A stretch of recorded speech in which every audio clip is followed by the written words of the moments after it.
नमस्कार। अफसरनामा में आप सभी का स्वागत है। मैं हूं आदित्य नामदेव। कहते हैं जब आप मेहनती हो, हार्ड वर्किंग हो, डेडिकेशन हो आपके काम के प्रति, तो आपको सफल होने से कोई नहीं रोक सकता। A man on mission 2009 batch के आईएएस अधिकारी सौरभ कुमार जी हमारे साथ हैं। मैं बहुत बहुत स्वागत करता हूं उनका। सौरभ जी, बहुत बहुत स्वागत है। नमस्ते आदित्य। सौरभ जी, मैं आपको थोड़ा पीछे लिए चलता हूँ। स्कूल लाइफ कैसी रही, कहाँ से आप पढ़कर आगे बढ़े सर? थोड़ा सा उसको हमारे दर्शकों को बताएंगे सर। आदित्य, मैंने लखनऊ से अपनी स्कूलिंग करी है। कक्षा 1 से लेकर 12वीं तक पूरी स्कूलिंग लखनऊ में हुई है। वहाँ पे सेंट डोमिनिक सेवियो एक कॉन्वेंट स्कूल है, वहाँ से ही मैंने अपनी स्कूलिंग करी है। मेरे फादर चूँकि यूपी में पदस्थ थे, लखनऊ में काम कर रहे थे, इसलिए मेरी पूरी स्कूलिंग बचपन से लखनऊ में ही हुई है। सर, लखनऊ के बाद का जो जर्नी रही है, आईआईटी मुंबई, उसके बाद विप्रो, ये उसकी जर्नी के बारे में थोड़ा सा बताएंगे। मैंने 2001 में जब जेई दिया था तो मेरे को इंटीग्रेटेड फिज़िक्स की ब्रांच मिली थी आईआईटी बॉम्बे में। मैंने उसको ज्वाइन भी किया था, पर वहाँ काफ़ी मुश्किल था मेरे लिए, तो मेरे थोड़े फेल वेल भी हो गया था। तत्पश्चात फिर अगले साल मैंने एमएनआर इलाहाबाद में इलेक्ट्रॉनिक्स इंजीनियरिंग में 2002 से 2006 तक इंजीनियरिंग पास आउट की है। सर, शुरुआत अगर हम बात करें 2009 में जब आप आईएएस अवार्ड हुए, उसके पहले तैयारियां कैसे शुरू? क्योंकि आपने आईआईटी मुंबई में वो समय भी देखा है जब आप फेल हो गए थे। बहुत चैलेंज होता है सर किसी भी युवा के लिए कि वो आईआईटी मुंबई में जाए और उसके बाद फेल हो जाए, फिर अचानक उसे लगे कि वो और बेहतर भी कुछ किया जा सकता है, क्योंकि ऐसे समय में खुद को संभालना और आगे बढ़ना बहुत मुश्किल होता है सर। आदित्य, मेरा मानना है कि इंटरेस्ट की बात होती है। मेरे को इंजीनियरिंग फिज़िक्स थोड़ा सा टफ लग रहा था, लेट मी बी ऑनेस्ट, और फिर मेहनत की बात होती है। तो मैंने ऑब्वियसली उस साल मेहनत बहुत ज़्यादा नहीं की थी। अब जब मेहनत नहीं करेंगे तो कोई भी आदमी इतना जीनियस तो होता नहीं है कि बिना मेहनत करे कुछ हासिल कर सके। यूपीएससी एग्ज़ाम के लिए मैंने खूब मेहनत करी, तो यूपीएससी में मैं पास हुआ। आईआईटी में मैंने मेहनत नहीं करी, इसलिए मैं फेल हुआ। वो it's as simple as that. बहुत ज़्यादा समय नहीं था, लेकिन सर जो मैं टेन्योर देख रहा हूँ 2007 तक तो आप वर्किंग ही थे सर। उसके बाद 2008 में आपने एग्ज़ाम दे दी, तो कितनी लंबी तैयारियां आपने की सर की? क्योंकि 2009 में आपका सिलेक्शन भी हो गया था सर। मेरे 2008 के एग्ज़ाम से सिलेक्शन हुआ है। 2007 तक मैं नौकरी कर रहा था, यस। और पर लेकिन मैंने 1 साल जी लगा के पढ़ाई करी, पूरी मेहनत से पढ़ाई करी, पूरी सच्चाई से पढ़ाई करी। मैं उस बात पे यकीन नहीं करता कि किताब लेके कौन कितनी देर कितने घंटे बिता रहे हैं। हमको किसी को दिखाने के लिए पढ़ाई नहीं करनी होती, किसी को बताने के लिए मेहनत नहीं करनी होती, क्योंकि हमको पता है कि हम जब पढ़ाई कर रहे हैं तो सच में पढ़ाई कर रहे हैं कि नहीं कर रहे हैं, और वो एग्ज़ाम में दिखता ही है। तो इसलिए मैंने पूरा मन से, पूरी मेहनत से, पूरे जोश से 1 साल अच्छी से पढ़ाई करी। सर, कहते हैं किसी भी काम में अगर आप हार्ड वर्किंग है, फोकस है आपका काम में, डिटर्मिनेशन है, तो आपको आगे बढ़ने से कोई नहीं रोक सकता। एब्सोल्युटली। मेहनत से बड़ा कोई उपाय नहीं है। और जो मैं आज तक नहीं जानता किसी भी व्यक्ति को जिसने सच्चे मेहनत और सच्चे दिल से और सच्चाई से मेहनत करी हो, लोगों को दिखाने के लिए नहीं, पर सच्चाई से मेहनत करी हो, वो कभी भी कोई चीज़ जो हासिल करना चाह रहा हो वो ना हासिल कर पाया हो। मैं तो पूरी तरह से बिलीव करता हूँ कि मेहनत का कोई तोड़ नहीं है। अब मैन ऑन मिशन कहा जाता है सर आपको। बहुत सिंपल, आप जब फील्ड में भी देखें बहुत सिंपल रहते हैं सर। एक आईएएस अधिकारी के लिए ये सब चीज़ें कितना आपको लगता है कि ज़रूरी होता है? क्योंकि पब्लिक का लगातार पब्लिक आपको देखती है, आपको फॉलो करती है, बहुत उम्मीदें भी होती हैं सर। उसके पहले मैं आपको दंतेवाड़ा भी लिए चलता हूँ सर, जहाँ पर आपने लगभग अपने करियर के 4.5 साल बिताए हैं सर। बहुत चैलेंज भी है सर, दंतेवाड़ा जैसा इलाका, जहाँ आदिवासी इलाका है, जहाँ एक हर इंडिविजुअल पर आपको ध्यान देना पड़ता है ना।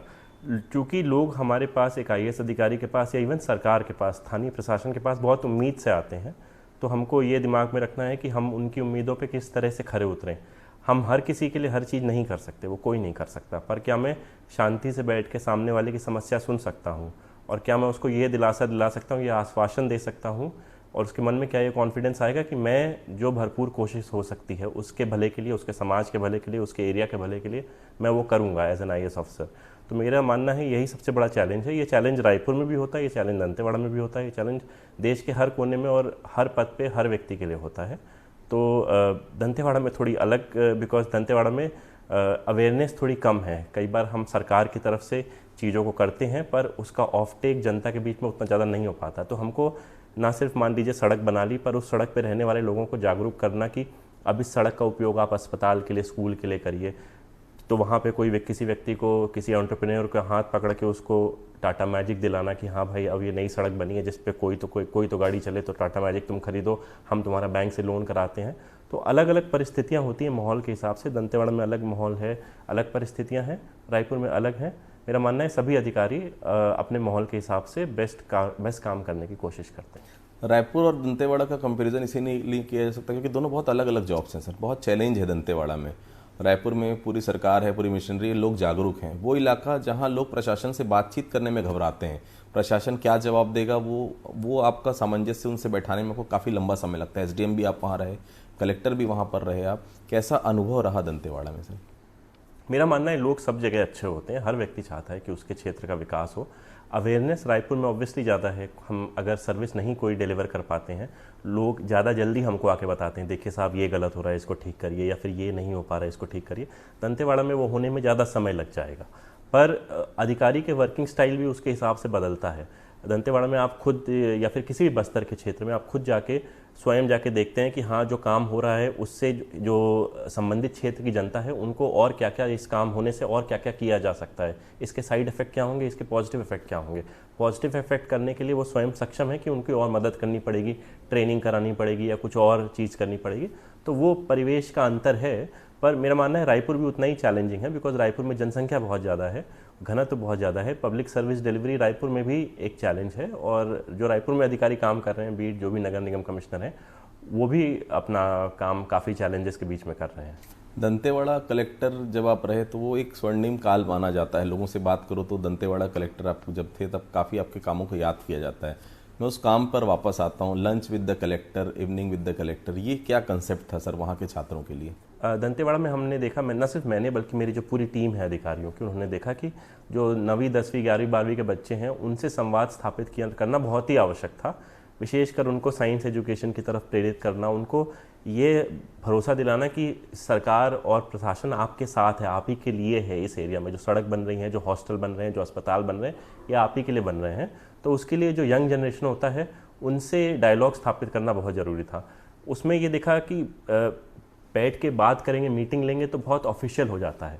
अगर सबके हाथ में एक प्लेट हो, पूड़ी सब्जी खाते हुए बात करेंगे तो 1 घंटे में आप बहुत सारी वो बातें कर सकते हैं जो आप सामान्य मीटिंग या फिर ऐसे हम आउटरीच करने जा रहे हैं, कैपेसिटी बिल्डिंग करने जा रहे हैं, वैसे में लोग खुल के नहीं बोलते हैं।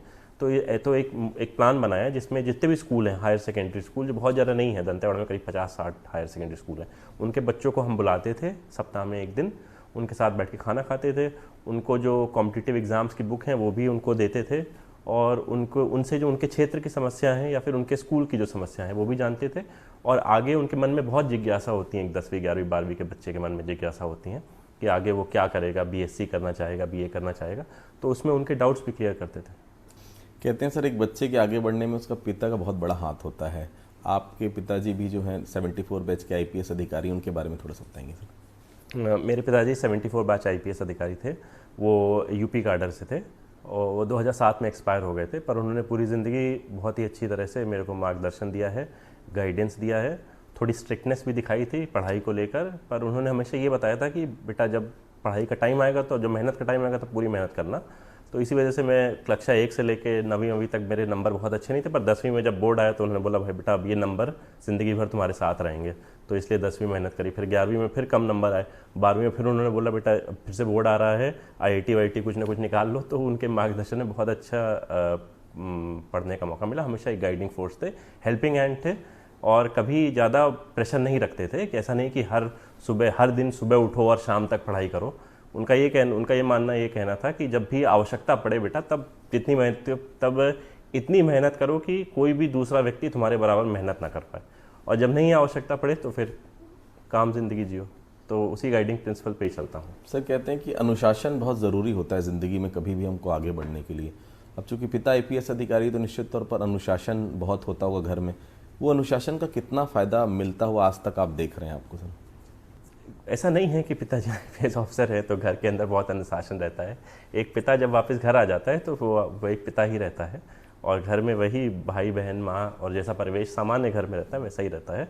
पर मैंने ये देखा है कि अनुशासन, मेहनत के प्रति अनुशासन, पढ़ाई के प्रति अनुशासन, वो थोड़ा बहुत सीखने को मिलता है। पर मेरा ये मानना है कि हर बाप हर माँ अपने बच्चे को अनुशासन ही सिखाता है, हर बाप हर माँ अपने बच्चे को पढ़ाई के लिए प्रेरित करता है, और हर माँ बाप चाहता है कि उसका बच्चा पढ़ लिख के आगे बढ़े, कुछ करके दिखाए। तो मेरा मानना है कि सभी माँ बाप यही ट्राई करते हैं। 2008 में सर आपने यूपीएससी फाइट की थी, 2009 बैच के आप आईएएस अधिकारी हैं। आपने जैसे बताया कि पिताजी का देहांत 2007 में हो गया था, तो क्या उस समय उनको ये पता था कि आप यूपीएससी फाइट करेंगे, या पहले से ये तय था कि आपका एक सपना है एक आईएएस ऑफिसर बनना?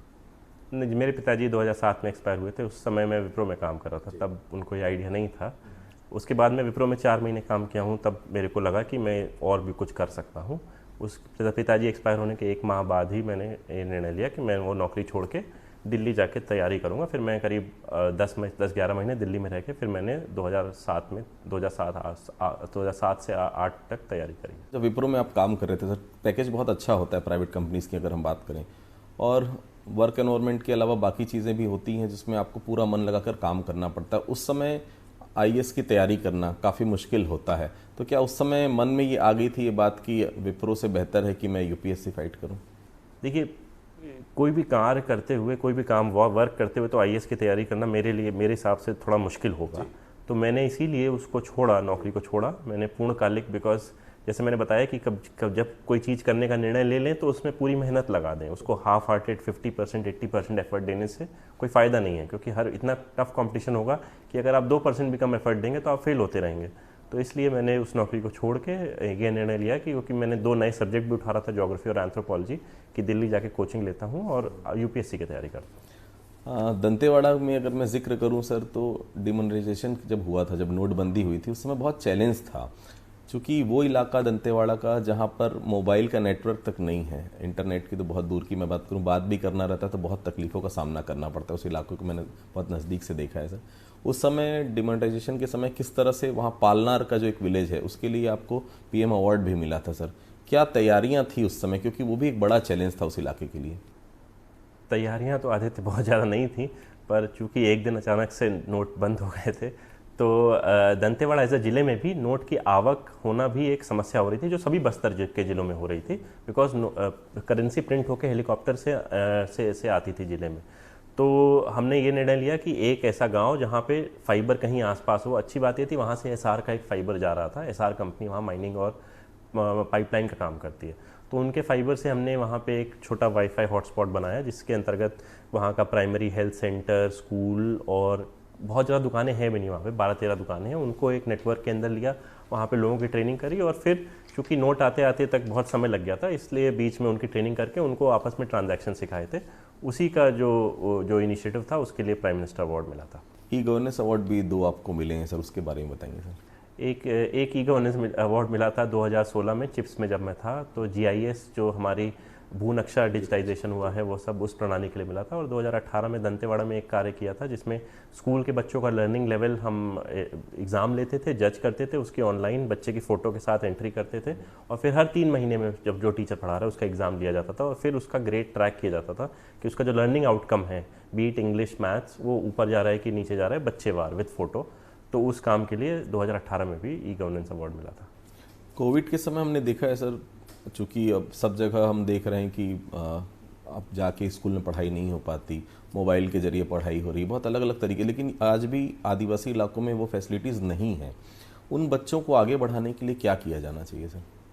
मेरा ये मानना है कि आदिवासी बच्चों को अगर हम शुरुआत से एक अच्छी एजुकेशन दें, विशेषकर बिकॉज एजुकेशन स्टैंडर्ड्स आज की तारीख में सब बराबर ही हैं, तो हम मात खा जाते हैं कई बार कि आदिवासी एरिया में हम टीचर पर्याप्त मात्रा में नहीं भेज पाते, हम साइंस टीचर नहीं भेज पाते। तो अगर हम उन पे काम करें जैसे अभी कर रहे हैं, तो हमको आने वाले 6 साल 5 साल में ये डिफरेंस दिखेगा। जैसे हमको ऑलरेडी डिफरेंस दिखना चालू हो गया है। अगर हम देखें, अगर सीजीपीएससी के भी जो क्वालिफिकेशन हो रहा है उसमें देखें, तो अब बस्तर क्षेत्र से बहुत सारे बच्चे आने चालू हो गए। जो पहले एक बैच में 1 होता था, 2 होता था, 1 डिप्टी कलेक्टर आ जाते थे, फिर 1 डिप्टी एसपी आते थे, हमको दिख रहा है कि 2 से 3 आ रहे हैं। तो आने वाले टाइम में इस चीज़ में समय लगेगा, बिकॉज जनरेशन को पढ़ाना, उसका आउटपुट देखना 1 साल 2 साल का काम नहीं है। मेरे हिसाब से अब आदिवासी और बस्तर के पूरे लोग खुद जागरूक हो चुके हैं, वो खुद पढ़ाई पर बहुत फोकस कर रहे हैं, कॉम्पिटिटिव एग्जाम्स बहुत फोकस कर रहे हैं। हम आने वाले टाइम में इसका बहुत अच्छा पॉजिटिव आउटकम दिखेगा। बस्तर हमारा बहुत खूबसूरत है सर, लेकिन आज भी नक्सली समस्या है वहाँ पर। कहा जाता है बस्तर को अगर नक्सल मुक्त बनाना है तो गोली से नहीं, जब तक वहाँ का युवा मेन स्ट्रीम में नहीं आएगा, जब तक एजुकेशन बहुत बेहतर नहीं होगी, तब तक बस्तर नक्सल मुक्त कभी नहीं हो सकता। उन बच्चों के लिए क्या ऐसा नहीं लगता कुछ लॉन्ग टर्म हमको ऐसी पॉलिसीज़ बनाना चाहिए जिससे वो बच्चे रायपुर के बच्चों के साथ खड़े हो सकें? एब्सोल्युटली, आपका कहना एकदम ठीक है। और आई थिंक गवर्नमेंट का व्यू भी यही है कि गोली से तो नहीं होगा इस चीज़ का समाधान। हमको अंत में शिक्षा और हेल्थ पे ही काम करना है, और हम उसी पे काम कर रहे हैं। हम लाइवलीहुड पे काम कर रहे हैं कि क्या हर बच्चा जो 12वीं पढ़ लिया है, जो मान लीजिए दंतेवाड़ा के अंदरूनी गांव से आया, 12वीं पढ़ लिया है, बच्ची जो 12वीं पढ़ ली है, क्या हम उसके लिए नर्सिंग या फिर सिलाई का या फिर कोई अन्य नौकरी क्या सरकार के इंटरवेंशन से कर सकते हैं कि नहीं कर सकते हैं? उसमें बहुत बड़े स्तर पे कार्य हो रहा है। अब आप 1 से 2 साल देखेंगे तो बहुत सारा एरिया जो था वो सिमट चुका है। पहले जहाँ पे मैं एज अ कलेक्टर नहीं जा पा रहा हूँ, मेरे बाद वाला कलेक्टर उस एरिया में जा पा रहा होगा। तो आप आने वाले टाइम में इसको मतलब काफ़ी इसमें इम्प्रूवमेंट दिखेगा हमको। एक थोड़ा सा लेकुना जो लगता है सर, ये लगता है कि आप जैसे दंतेवाड़ा में रहे सर, आपने कुछ ये किया कि हम ये 2-3 स्कीम्स में हम काम करेंगे। नया कोई कलेक्टर आता है, वो उन स्कीम्स को बंद करके फिर अपने हिसाब से कोई नई स्कीम शुरू कर देते हैं, अपने हिसाब से नई तरीके की वर्किंग शुरू कर देते हैं। ये कितना कठिन होता है सर? क्योंकि जो अच्छी स्कीम चल रही है उसको आगे बढ़ाना चाहिए, लेकिन ये देखा जाता है कि कोई नया आदमी जो भी आता है वहाँ पर, वो अपने हिसाब से फिर बाकी चीज़ें कराने की कोशिश करता है, पिछली चीज़ें बंद हो जाती हैं। ये दिक्कतें हैं, मानते हैं सर? ये सिस्टम में दिक्कतें हैं, मैं मानता हूँ, पर ये फ्लेक्सिबिलिटी भी है सिस्टम में। क्योंकि कई बार कुछ चीज़ें जो स्केल में आगे नहीं जा पाती, वो अगर कंटिन्यू हम करते ही रहें और नए कलेक्टर के पास अगर ये फ्लेक्सिबिलिटी ना हो या नए अधिकारी के पास फ्लेक्सिबिलिटी ना हो कि चलिए मैं इसको स्केल डाउन करूँ, मैं कुछ नया जो आज की तारीख में जनता मांग कर रही है मैं वो कर सकूँ, तो ये फ्लेक्सिबिलिटी सिस्टम में होना अच्छी भी है, ये फ्लेक्सिबिलिटी फील्ड में होना अच्छी भी है।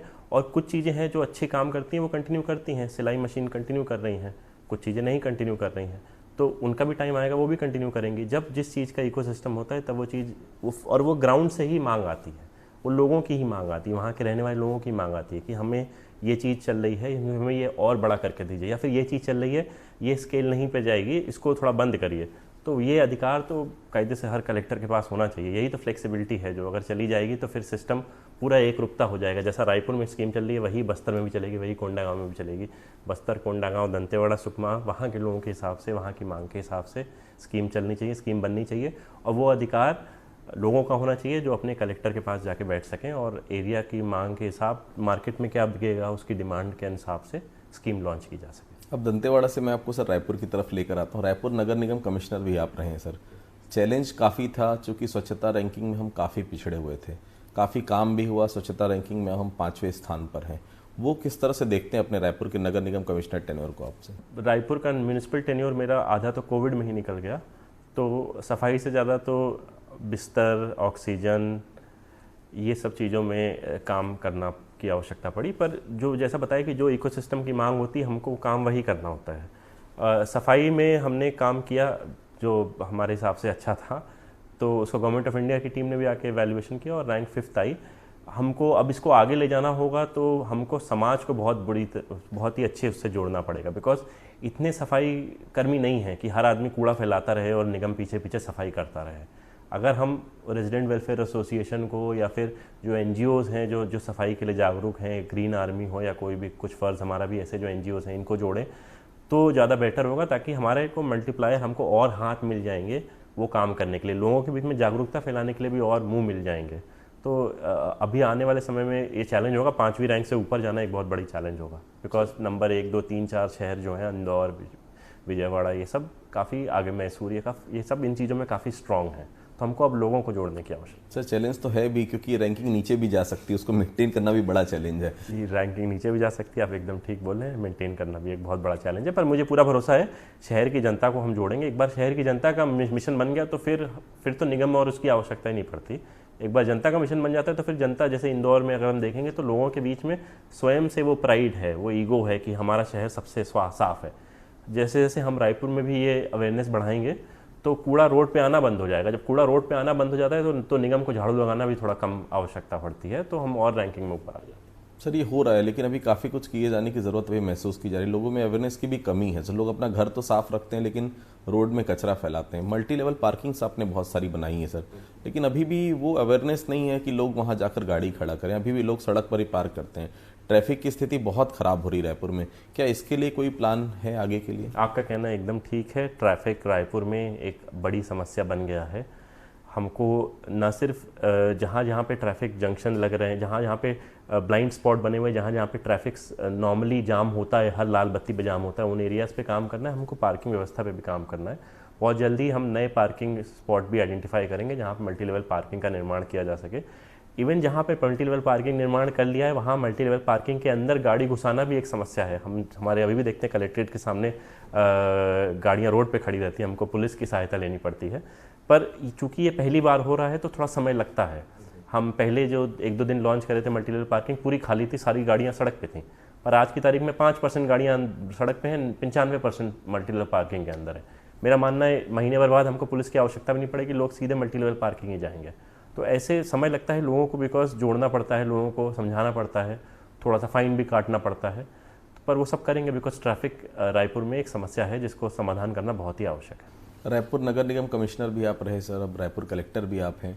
बूढ़ा तालाब को बहुत अच्छा डेवलप किया आप लोगों ने सर, क्योंकि देखिए शहर उतना ही बड़ा है, उसी जगह में आपको लोगों को इंटरटेनमेंट के साधन देना है, डेवलप भी वहीं पर करना है, इन्वायरमेंट का भी आपको ध्यान रखना है। वो बहुत अच्छी एक जगह डेवलप हुई, उसका कंसेप्ट क्या था सर? और इसी तरह से और भी कई जगह हैं जहाँ पर डेवलप होना चाहिए। अभी भी ग्रीन जोन रायपुर में नहीं है, पेड़ों की बहुत कमी है, तो इसके लिए क्या प्लान करना चाह रहे हैं आप? बूढ़ा तालाब क्योंकि शहर का मध्य का और सबसे आइडेंटिफाइड तालाब है, पूरा रायपुर उसको जानता है और इसलिए उस एरिया में काम करने की बहुत आवश्यकता थी। वहाँ पर न सिर्फ वाटर प्रिजर्वेशन पे काम करना बल्कि लोगों के लिए एक ऐसी फैसिलिटी उपलब्ध कराना जिससे middle class, lower middle class व्यक्ति अपनी फैमिली के साथ आ सके और थोड़ा बहुत चाय नाश्ता और ये सब चीज़ें भी ले सके और 1-1.5 घंटा एक अच्छे पर्यावरण में बिता सके जो शहर के मध्य में हो। इसलिए उसको डेवलप किया है और उसको वाटर कंजर्वेशन के लिए STP भी लगाना भी बहुत ज़रूरी है, जो मेरे हिसाब से भी काम चल रहा है। तो इस वजह से बूढ़ा तालाब को डेवलप करना बहुत आवश्यक है। उसी तालाब के तर्ज पर चूंकि हमारे शहर में 140 से ज़्यादा तालाब है, बहुत सारे ऐसे तालाब हैं जहाँ इंक्रोचमेंट हो गया है, उन तालाबों की भी कार्य योजना बना रहे हैं। बहुत जल्दी महाराजगंज जो उससे आगे ही तालाब है वहाँ भी आपको काम दिखेगा और कोशिश कर रहे हैं जितने भी तालाब हैं, तालाबों के शहर के नाम से जाना जाता था रायपुर, तो उनको वापस हम किस तरह से, और सरकार के पास इतना पैसा नहीं कि हर तालाब में हम 2 करोड़ 5 करोड़ रुपए लगा सकें, इसलिए किस तरह हम प्राइवेट प्लेयर को लेकर आएँ जो भले ही 5%, जैसे तेलीबांधा में आपने देखा होगा कि 5% 6% एरिया पे वो अपना कमर्शियल डेवलप कर ले, पर बाकी तालाब को वो डेवलप करे और मेंटेन करे पब्लिक के लिए, और पब्लिक के लिए वो फ्री हो। तो ऐसे पब्लिक प्राइवेट पार्टनरशिप मॉडल्स पे भी काम करेंगे ताकि शहर के तालाबों को संवारा जा सके। मरीन ड्राइव बहुत अच्छे से विकसित हुआ सर, बूढ़ा तालाब भी बहुत अच्छे से विकसित हुआ, लेकिन अभी भी वहाँ पर पार्किंग की बहुत समस्या है। आगे आप महाराजगंज भी आप डेवलप करना चाह रहे हैं, और चूंकि रायपुर वैसे भी तालाबों का शहर माना जाता है शुरू से सर, तो एक ऐसा नहीं रहता कि इसको डेवलप करने के पहले हम, क्योंकि आप मरीन ड्राइव में हम देख रहे हैं पार्किंग के चलते रोज कुछ ना कुछ आपस में बातें होती है, तो वो उसके लिए क्या प्लान हो सकता है? आदित्य, बहुत जल्दी मरीन ड्राइव में पार्किंग के लिए हम साइड में एक लैंड आइडेंटिफाई हुआ है जहाँ मल्टी लेवल पार्किंग एक बनवाएंगे, और वो भी कोशिश करें कि प्राइवेट प्लेयर से ही बनाएं, बिकॉज वहाँ अच्छा क्राउड है, लोग आके अपनी गाड़ी खड़ी करने को, अगर भले ही उनको 5 रुपये देना पड़े पर एक व्यवस्थित पार्किंग मिल जाए, वो देने को तैयार होंगे।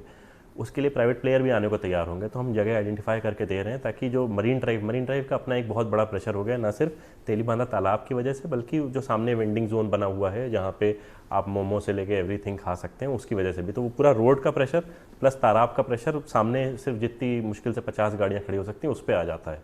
तो इसके लिए एक नया लैंड आइडेंटिफाई किया है जहाँ पर पार्किंग के लिए आगे काम करेंगे। और बेसिकली पार्किंग हमको सिर्फ एक वहाँ पे नहीं, पार्किंग हमको शहर में और भी बहुत सारी जगह पे चाहिए। हमको जहाँ जहाँ पे ब्लाइंड स्पॉट्स बने हुए हैं, जहाँ जहाँ पे ट्रैफिक हॉट स्पॉट्स बने हुए हैं, वहाँ पे कई बार रोड को हमको थोड़ा वाई शेप में करके चौड़ा कर देंगे तो फ्री लेफ्ट मिल जाता है ताकि आदमी को रुकना ना पड़े।